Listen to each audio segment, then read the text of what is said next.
Well, hello everybody. It's Paul Lake, your physics pal, here with another physics problem solved. We're going to do a problem involving free fall. We're going to shoot an arrow straight up. Please like and subscribe to my channel. It really helps out. And I am a physics tutor, so there's information in the information below, letting you know how to get in touch with me if you need some physics tutoring. Anyway. So let's read through the problem. We have an archer, and it shoots an arrow straight up, which is a very stupid thing to do indeed. If the arrow reaches its maximum height, 170 meters above the archer, what was the initial velocity of the arrow, and how much time did it take to reach the top? And what is the final velocity of the arrow just before it hits our soon-to-be deceased archer in the head? Okay, now again, assume no air resistance, and there's some other little assumptions that we're going to make this problem solvable. So let's get to it. Again, and here's what you need to know before you solve this. Go back and review these concepts. Make sure you know what the definition of free fall is. And then we're going to use the kinematic equations for constant acceleration. And I've listed 4 of them here. And so you should be familiar with this. Obviously we're just doing a problem here. This is not a lecture. So make sure you're familiar with that. All right, let's get started. I always use given, find, and solve. I'm going to draw a picture of the problem.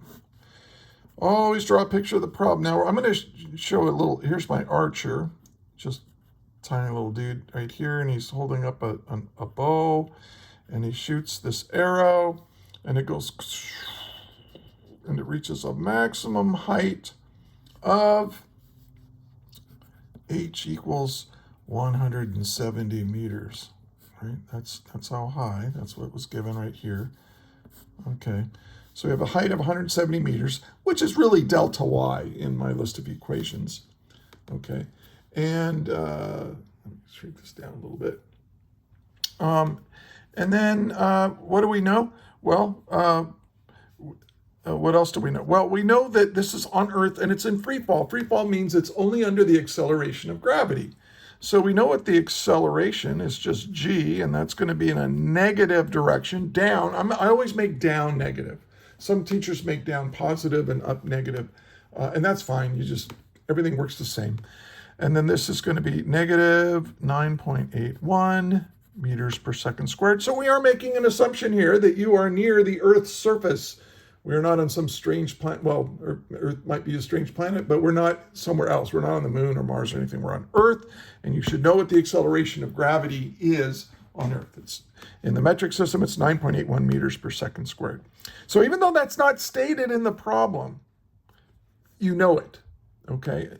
Also, when something reaches its max height, I want you to imagine this. It goes up and up and up and up and up and up and up. And before it can come back down, it has to, for an instant in time, it has to stop. So one thing you need to know in order to solve this problem, or any kind of free fall problem like this, is that when it reaches the top like this, the velocity is 0 up there. Okay. Now, it didn't explicitly state that in the problem, but to do physics problems, you have to make simplifying assumptions. In life, you want to make good choices, and when solving physics problems, you want to make good assumptions in order to solve a problem properly. So, and then what else do we know? Okay, and now what are we trying to find? What are we looking to find here? For part A, it says, what was the initial velocity of the arrow? So we want V naught. And then for part B, what are they looking for? How much time did it take? So that's time, that's T. And then C, what is the final velocity of the arrow just before it hits our soon-to-be-deceased archer in the head? So what's happened here is the arrow has gone up, and now it's gone back down, and and so it's going to stab our poor archer in the head right here. And we want to know how fast is it going right here just before it reaches the bottom, or it's back where it started. I'll just call it V for now, but There you go. All right, so let's solve it. When you do physics problems, draw a picture of it. Show what's given around that picture. It'll help you understand the problem. Write out what you are trying to find so you don't get lost or start, going in circles. Good problem-solving technique is really essential to solving physics problems efficiently. All right, so, well, let's solve for the initial velocity. Well, what do I know? Well, here was the initial velocity was down here, right? So I know, I'm looking for the initial velocity. I know the final velocity. I know the change in y. And I know what the final velocity is. So what has, now notice what I don't have. What I don't have is I don't have time. So I look for the kinematic equation that doesn't have time in it. Okay, and if I look over here, which one doesn't have time in it? Well, there's time. This one. See, I'm gonna find the equation that is appropriate for this. So let's go back here. And so we'll say, okay, v squared equals v naught squared plus 2a times delta y. This equation always works for problems that have constant acceleration. All right, so where we're looking for? Oh, v naught. Very unusual to have to solve for that, but that's what the problem says. So we're going to solve for this. And what do we know? We know that the final velocity, when it reaches this delta y of 170 meters, the velocity is 0. So I'm just going to make this 0 right away. And now I'm going to use algebra to solve for this. So I'm going to say v naught squared equals, and then I subtract that, right, minus 2a delta y, right? But I don't want v naught squared, I want v naught, so I have to take the square root of negative 2a delta y. And so now I just need to plug in my values. Turn them on screen here. Okay.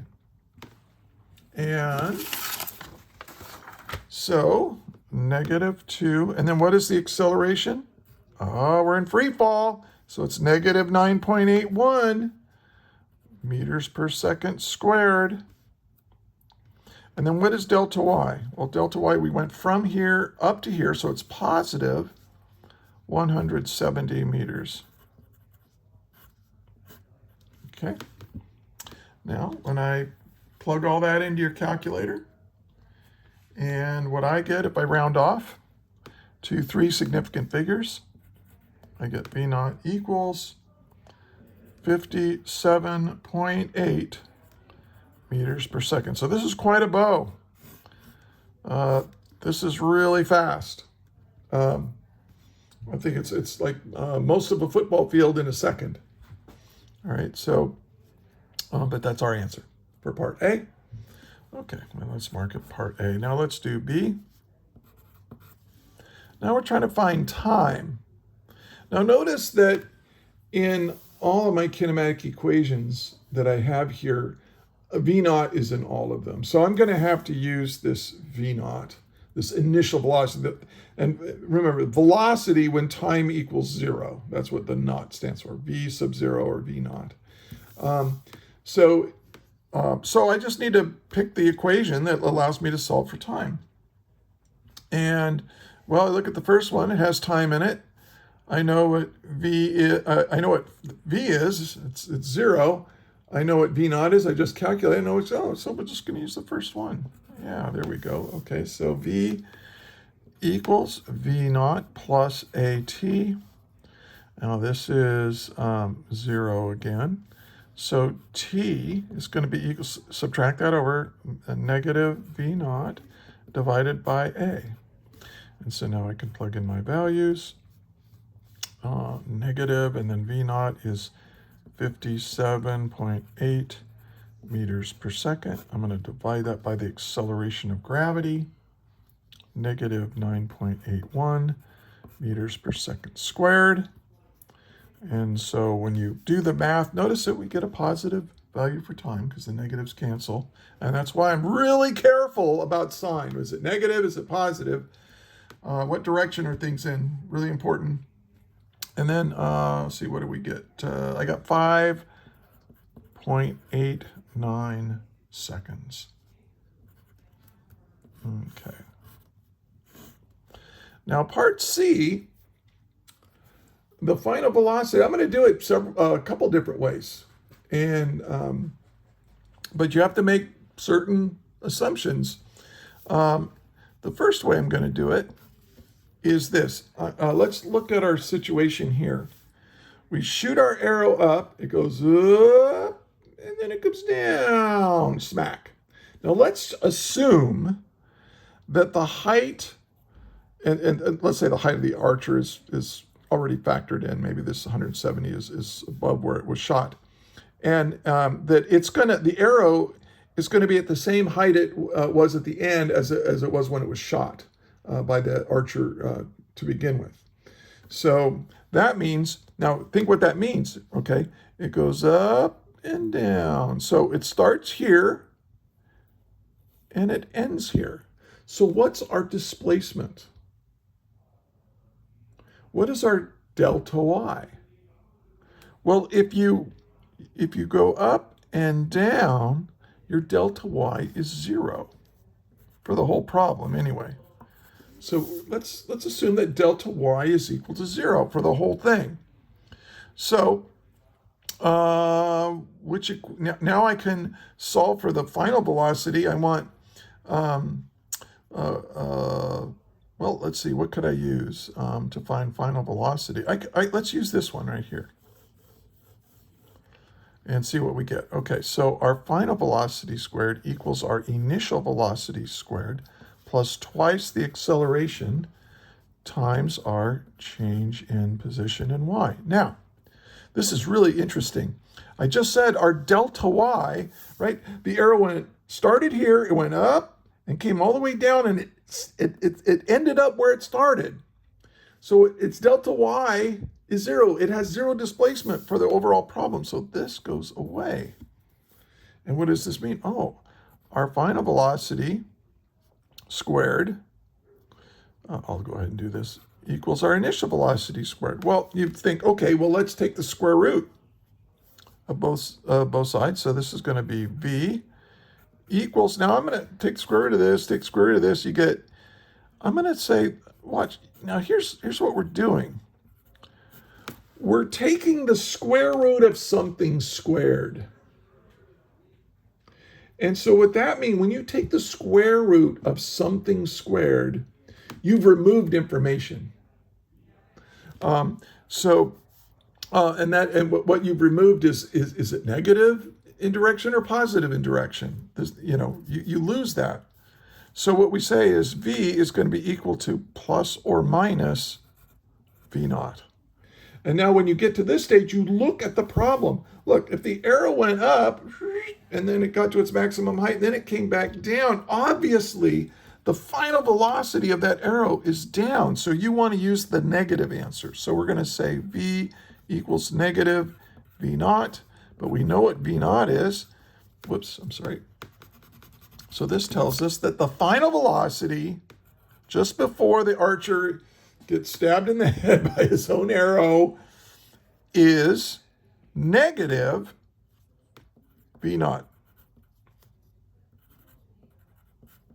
So in other words, it's got the same speed. If you throw a ball or a rock or anything, you throw it straight up at a certain speed. If you neglect air resistance, and if you catch it at the same height that you threw it, you're going to catch it at the same speed. It's going to be going the same speed it left your hand, but it's going down instead of up, obviously, right? And this tells us that. We see that here. So this is our answer. Now there's another way of looking at it. Let's see, what did I do? We could use the first kinematic equation. Say the final velocity equals the initial velocity plus the acceleration times time. Okay, now here's what I'm going to do. This initial velocity, I'm going to make it, what I'm going to do is I'm going to look at the arrow from the time it was at the top until it fell down. I'm just going to look at the last half of the problem. It was up here, and it's going to go down like this. All right. Now, what we can assume is that if the time it takes to go up is equal to the time it takes to come down. Well, we know how much time it took to go up, so we're going to assume that it's going to take the same amount of time to come down. Why can I assume that? Well, we have the same acceleration, and it's going the same magnitude of displacement, right? So, well, let's just see if we get the same answer. So now, V naught is not the V naught, down here. It's the velocity up here, which is 0. And so that so it's equal to so our final velocity is equal to a times t, which is negative 9.81 meters per second squared times 5.89 seconds. And notice that I get, when you plug that in, you will get negative 57.8 seconds. The same answer, just done a different way. So one thing you can learn from this is that, yes, it is true. If the time it takes something to go up is the same amount of time as it takes to come down, as long as your delta y is 0. Okay. Hopefully that makes sense to you. We could, just for fun, also we could use the second kinematic equation right here, because we have, so let's bracket, let's kind of box this stuff so it's separate here. We don't want it to get mixed up. So now here's a third way to do it, using that kinematic equation. Delta y equals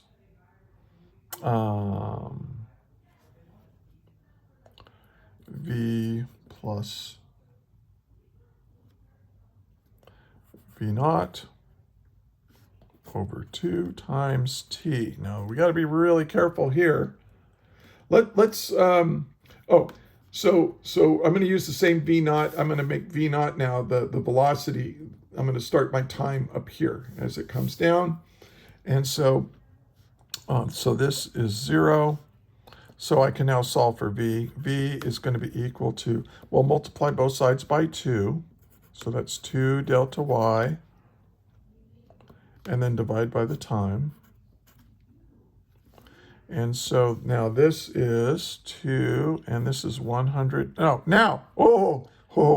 wait a minute. I'll go ahead and, this is interesting. Don't make this mistake. What if we say, okay, delta y is 170 meters divided by time. Well, let's say the time it takes to go down is 5.89 seconds. And so if you do the arithmetic here, now if you plug this in, you might get a curious answer. You might say, oh, wait a minute, this is 57 I'm sorry, this was meters per second. My apologies. I'm not going to make a new video when I make a little mistake. Okay, you're just going to have to live with it. All right, so 57.8 meters per second, right? Okay, where's the negative? Where's the negative? I didn't take the square root of something squared. I lost the negative somewhere. Well, if you think about it, this 170 meters, if you are looking at the second half of the problem as the arrow is falling down, if the arrow, let me make this bigger, if the arrow goes from here down to here, delta y is now negative. It fell down. The arrow fell down from the top of its flight to the very bottom. It fell down. So this delta y is actually negative 170. That's off camera. Negative 170 meters. Okay. And so that'll give you the answer of negative 57.8. So I did it 3 different ways. There's other ways of looking at this, but here's the whole problem. Now, one thing, you can look at it overall. You can solve for the total time. Maybe I'll do this. Just kind of add, what if you wanted, if this was what was given, you still need the initial velocity. Let's assume that you were given the initial velocity, but it goes up and down, and you want to know what was the total flight time. Well, how much, if you shot that arrow straight up and went way up and came right back down, What was the total time? Well, you can solve that because you know the initial velocity. And watch this. I'm going to use this. Delta y. This is part D that I didn't give you in the problem. Okay. So it equals v naught t plus 1/2 a t squared, right? But I'm going to look at this for the, you know what? I don't want to do this. I don't want to do this part. I've already finished it. I'll do this in a later video. So let's not worry about that. Sorry if I wasted your time for the last couple minutes, but yeah, that's the way it goes. All right. So hopefully this, what's the big idea in free fall? You have constant acceleration in free fall because the only acceleration involved is the acceleration due to gravity, and it's a constant near the Earth's surface, and it's pointed down the whole time. Even when, as the arrow goes up, the acceleration is down, down, down, down, down. That's why it slows down. And then when it comes down, the acceleration is down, down, down, down. That's why it speeds up on the way down. Okay. And because the acceleration is constant, you can apply the kinematic equations to the problem. All right. Well, I hope that was clear, and I will see you next time. May the net force be with you.